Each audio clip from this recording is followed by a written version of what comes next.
현 상황에서 한국 사회 시민사회 역할에 대한 평가에 있어서 그런 선생님의 그 역할 평가에 더불어숲이라고 하는 단체가 앞으로 가야 될 방향성과 묶어서 한번 좀 말씀해 주시겠습니까? 자기가 해야 될 거를 배워야죠. 제가 배워야 되니까 제가 잘 배워야. 더불어숲이 놓여 있는 곳이 저는 거대한 한국의 시민사회의 한 축에 있는 거라고 생각을 해요. 우리가 뭐 떨어져 있는 게 아니니까. 그러면 우리가 가지고 있는 고민들 또는 어려움 이런 것들이 한국의 전체적인 시민사회의 어려움 고민들하고 같이 가는 면이 있는 것 같아요.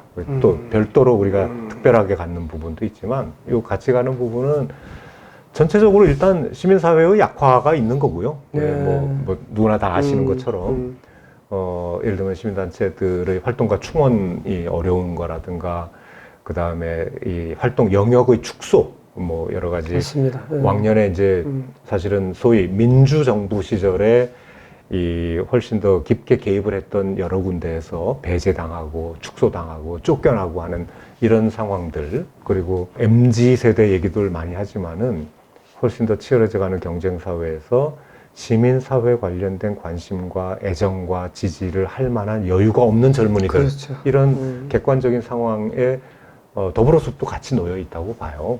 거기에다 더해서 우리 더불어숲의 경우에는 신영복 선생님이라는 우리의 중심이 있지만은 선생님이 돌아가시고 나서 시간이 점점 흘러가고 있고, 또 예를 들면 선생님을 직접 만났던 사람들 뭐 더 늘어날 수는 없는 거고, 그렇죠.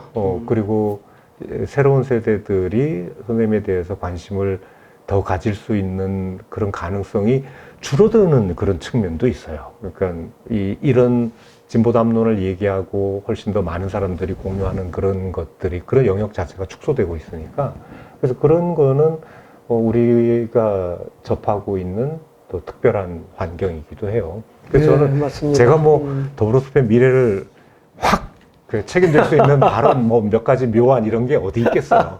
그런데 저는 기본에 대한 충실함이 오히려 우리의 길이 아닐까 이런 생각도 해봅니다. 뭐냐면 신영복 정신이 있어요. 그리고 신영복 정신을 공부하고 배우고 사랑하고 또 더 퍼뜨려 보고 싶어 하는 사람들이 있어요.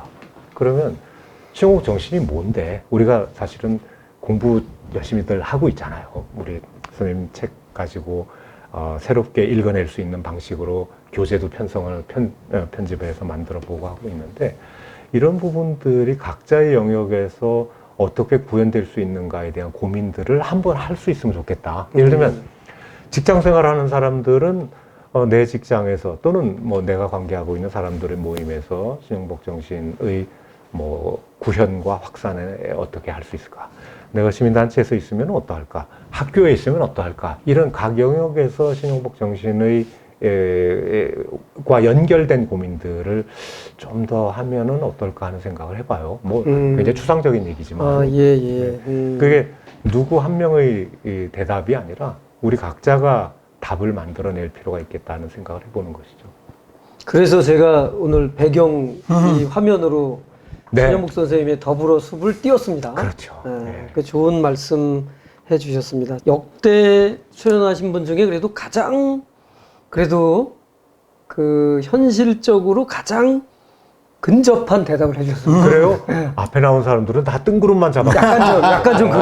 약간 좀 그런 고민이, 그러니까 이럴 줄 알았으면 내가 좀 빨리 나올 건데. 글쎄 말이죠. 사회학을 하셔서 더 아마 그러신 것 같습니다. 하여튼 그러면은 한번 좀 저희 회원들도 많이 좀 듣고 좀 하는 좋은 계기가 됐으면 좋겠어요.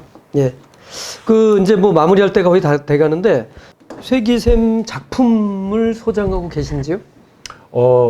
그렇죠. 뭘 갖고 계십니까? 저는 사실 이제 처음처럼 조금 작은 작품, 저기 있는 처음처럼. 네네네. 거의 비슷하게 생겼습니다. 처음처럼 하고 더불어숲하고 이렇게 두 개 가지고 있고요. 사실은 선생님께서 작품을 좀 많이 주셨댔어요. 왜냐하면 제가 외국 나갈 때 박 선생 뭐 혹시 좀 필요하지 않아? 그러면 무조건 예죠, 뭐. 예. 그래서 예, 제가 예. 받아가지고 뭐 이제 외국에 나가 있을 때 그쪽 단체 방문들을 제가 좀 많이 했었어요. 그래서 제가 이제 방문한 단체에 가서 인터뷰하고 뭐 어쩌고 하고 선생님 작품 이렇게 선물로 좀 드리기도 하고 그런데 쓰라고 이제 주신 거잖아요. 예. 근데 놀랍게도 한 군데에는 갔더니 선생님 작품이 걸려 있는 곳이 있었어요. 미국 로스앤젤레스에 거기 한국 시민 한국계의 노동단체였는데 깜짝 놀란 거지. 사실 주머니 하나 넣고 갔는데 안 드렸어요. 그래서 벌써 있는 데도 있구나 이런 생각도 있고, 그래서 저는 선생님 작품을 많이 받아서 이렇게 여러 군데 나눠드렸던 경험을 가지고 있고, 그 다음에 제가 가지고 있는 다른 사람은 아무도 없을 특별한 작품이 있어요. 뭐냐면 제가 선생님하고 이제 그 학교에서 그 느티나무에서 만나 뵙기로 했는데 약속을 까먹은 거야. 누가? 제가 안 내려간 거예요. 그러니까 어허. 집에 가버렸던 것 같아요. 어허. 그래서 그 다음날 와봤더니 문에 뭐가 하나 붙어 있어. 기다리다가 안 와서 먼저 갑니다 라고 쓰셨어요.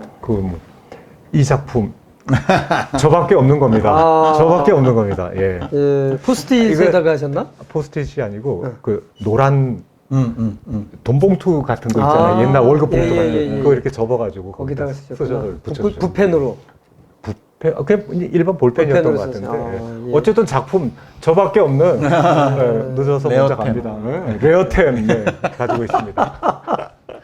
그러네요. 그러시면서 그 실수를 또 살짝 이렇게 살짝 또 이렇게 미화. 그치? 어떻게 그런 실수를 하시지? 약속을 했고 그냥 간다? 작품 얘기하니까 또 생각이 예, 예. 신영모 선생님하고 모시고서 바이칼 기행을 갔다 온 적이 있었어요. 그렇죠.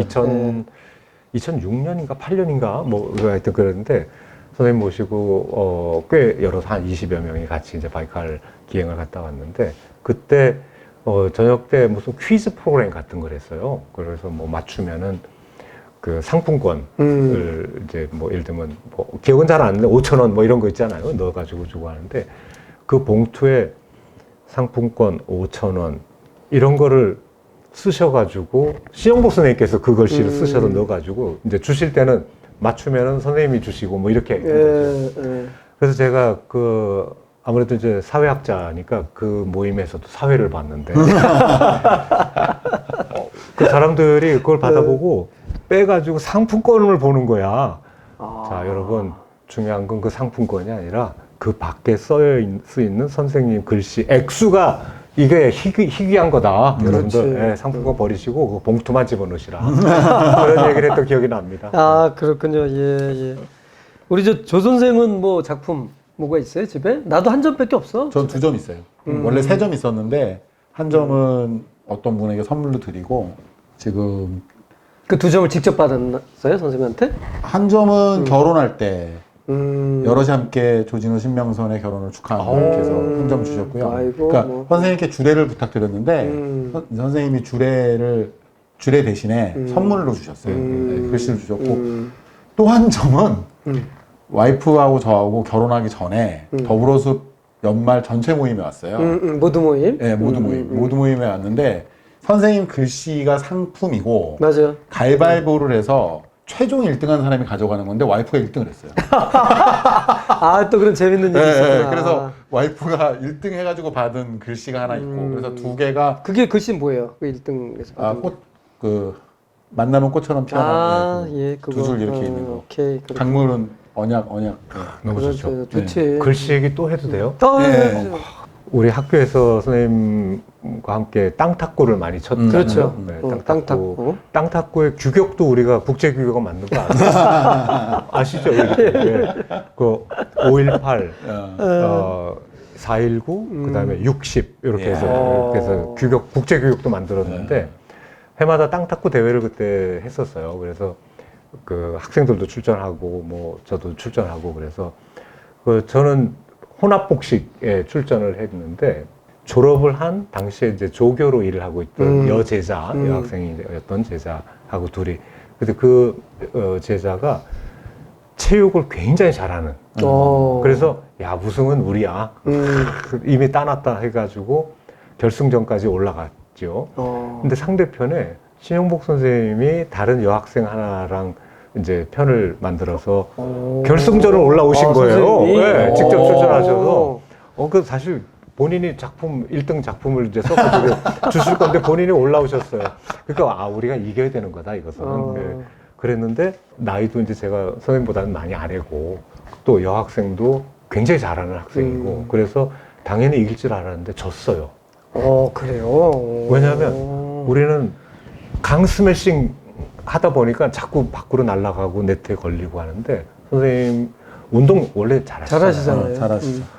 살살 해서 넘기기만 하시는데 실수로 무너져 버린 거지. 그래서 선생님 늘 하셨던 말씀 70% 70%만 써야지 100% 하려고 하다 보면은 실수를 할 수밖에 없다.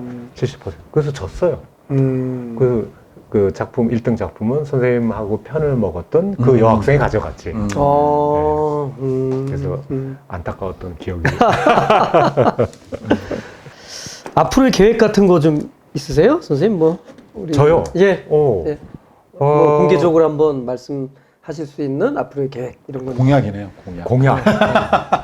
그 학교에서 공부하는 사람은 특별한 계획은 아닌 것 같아요. 제가 이제 공부하는 주제와 관련해서 지금도 책 준비하는 게 있고 하니까 그 공부한다는 게 당연한 계획이고 이제 은퇴가 한 3년 정도 남았는데 은퇴하고 나서 그 사람들이 이제 물어보죠. 뭐 할 거냐, 어떻게 지낼 거냐라는 얘기를 하는데 그것도 별로 그렇게 달라지지 않을 것 같아요. 그 삶도 앉아서 책 보고 하는 게 직업이었으니까 비슷한 일을 강의는 안 하거나 그렇게 되겠지만 하던 일은 비슷하게 할 것 같아요. 그래서 다만 이제 주제와 관련해서 제가 지금 이제 준비하고 있는 게 한국 사회문제 관련된 거, 다문화주의 관련된 거 이런 걸 준비를 하고 있는데 그 이후 주제에 대해서는 좀 고민을 가지고 있어요. 제가 이제 예전에 인종주의라는 책도 썼는데 그건 조금 작게 쓴 책이고 그 인종 문제 관련해 가지고 조금 깊게 한번 연구를 해서 두꺼운 책을 한번 써볼까 하는 그런 생각. 인종 문제를. 베스트셀러를 쓰려고 하는데 책 제목이 베스트셀러. 농담이고요. 하여튼 그런 공부하는 계획밖에 없으니까. 아니 근데 지금 말씀 듣다가 생각났는데 우리 인구 중에 외국인이 차지하는 비율이 1%가 넘었다. 1%가 넘었다고 난리쳤던 그게 엊그제 같은데 벌써 지금 한 3%? 이제 4%가 4%가 됐죠. 이제 돼가고 있고요. 계속 이렇게 는다는 거는 선생님의 그러한 주제가 되게 핫하고 우리 사회에 필요한 그 연구가 되지 않을까 이런 생각을 봅니다. 그럼요. 이미 한국 사회가 이제 그렇게 됐고요. 이제 2019년 말, 그러니까 코로나 직전에 가장 외국에서 와서 한국에 살고 있는, 그러니까 관광 오는 사람들 말고 체류 외국인이라고 하는데요. 252만 명이었어요. 코로나 이후로 줄어서 230만 가다가 다시 늘어서 이제 245만 정도 됐는데 인구학자들은 보통 2050년에 한 500만 정도까지 보고 있어요. 어떤 사람은 더 빨리 잡기도 합니다. 이제 사람마다 예측치가 다르니까. 근데 한국의 인구는 줄기 시작을 했어요. 그렇죠. 네, 그래서 이제 자연감소 우리는 이제 5천만 해서 그 이하로 내려가는데 여기는 500만이 이렇게 되니까 인구의 10%가 넘어가는 거예요. 그러면 이주민이 많은 국가 수준이 아니라 이제 이민 국가로 분류가 될 수가 있는 정도가 되고요. 그래서 다문화라는 게 제가 전공하는 분야에서가 아니라 한국의 미래에 굉장히 중요한 변수가 될 수 있다. 만약에 우리가 잘 준비하지 않으면 또는 잘 준비하지 못하면 우리가 오늘날 예를 들면 유럽의 여러 나라에서 일어나는 테러의 모습이라든가 미국에서 그 시도 때도 없이 일어나는 인종 관련된 갈등들 이런 것들이 우리 얘기가 될 수도 있거든요. 그렇습니다. 그래서 그런 것들에 대해서 잘 준비하는 사회가 됐으면 좋겠다고 생각합니다. 아이고, 그 책을 기대해 보겠습니다. 우리 진호 쌤 질문 마지막 마무리하죠. 저는 선생님한테 질문. 저희 공장에 대학 나온 사람이 저 혼자예요. 네. 대부분 다 고졸이거나, 그러니까 일단 용어가 다릅니다. 사용하는 어휘라든가 어떤 대화의 소재도 다르고요. 네. 저는 감옥으로부터의 생각이 되게 많이 들어요. 왜냐하면 선생님이 서울대 5구학번인데 59년도에 서울대학교 상대를 간다는 것 자체가 정말 0.0에 네. 그럴 때였을 거고 선생님이 처음 감옥 가셨던 그 시기와 비교하면 그 당시에는 정말 고졸도 굉장히 인텔리전트 그렇지. 시기잖아요. 근데 선생님이 거기서 그분들이랑 20년간 지내시면서 뭐 수많은 그 무학자들하고도 여러 가지 인간관계를 맺으셨잖아요. 그 과정에서 굉장히 많은 것들이 이제 저희가 지금 누리고 있는 건데 저는 이제 제가 더불어숲의 회원이고 또 언약 글쓰기 모임에서도 활동하고 있고 샘터 찬물에도 이제 한 달에 한 번씩 글을 쓰고 있지만 우리 모임이 제가 지금 일하고 있는 공장의 사람들에게 소개할 수 있는 모임인가 는 생각이 들거든요. 그러니까 예를 들면 지난번에 김재동 씨 인터뷰한다고 이제 연차를 내고 했더니 돌아가니까 이제 다들 김재동 어땠어? 뭐 라든가 뭐 그 방송 있으면 나도 좀 카톡으로 보내줘라든가 뭐 했거든요. 그래서 보내줬더니 보기는 봤어요. 하지만 아무도 말 안 해요.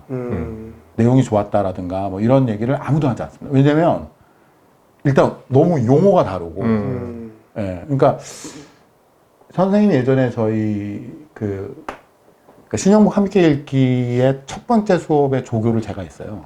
학교에서 할 때. 그때는 신영복 함께 읽기를 신영복 선생님이 진행하셨습니다. 맞아요. 근데 이제 선생님이 본인이 진행하시기 너무 민망하시다고 저보고 사회를 보라고 하셔서 제가 애들 그 학부생들 이렇게 읽고 어땠는지 그 얘기 나누면 선생님은 뒤에 앉아서 이렇게 듣고 계시다가 쉬는 시간 끝나고 나서 2부 순서가 되면 선생님이 앞에 나오셔서 이제 수업하시고 하셨거든요. 근데 그때 선생님 말씀하셨던 것 중에 그런 게 있어요. 자상범으로 들어왔던 사람들 중에 간수들을 적이라고 부르고 그리고 자범들을 이 사람들은 민중이 아니다 하고 이렇게 그 관급 여러 가지 매트리스나 뭐 마분지나 이런 걸로 전등간 만들어서 공부하겠다. 그래갖고 이렇게 탁 자기는 공부만 하고 사람들하고 관계를 끊었던 사람들이 있다고 하더라고요. 근데 신영 선생님은 저 사람들이 책이다라고 생각을 하셔서 적극적으로 이제 교류를 하셨잖아요. 그 글의 정신을 이어받아서 우리가 살아보자고 한 게 더불어숲이라는 모임인데 더불어숲 모임은 대졸자 이상들을 위한 모임이 아닌가.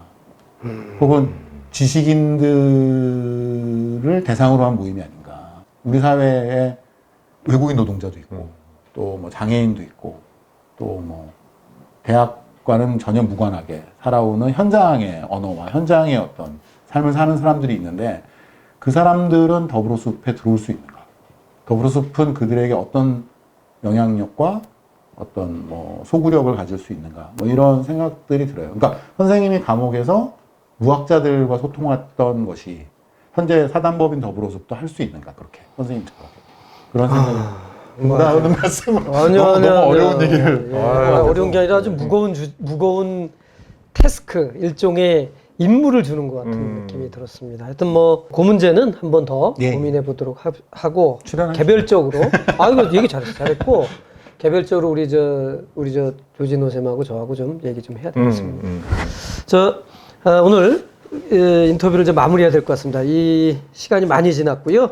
이 좋은 가을날에 좋아하시는 운동을 하실 수도 있고 여러 가지 공부도 하실 수도 있고 한 시간에 이렇게 저희 더불어숲 사무실에 오셔서 이렇게 더숲TV를 촬영해 주신 박경태 선생님께 진심으로 감사드립니다. 감사합니다. 감사합니다. 감사합니다. 네.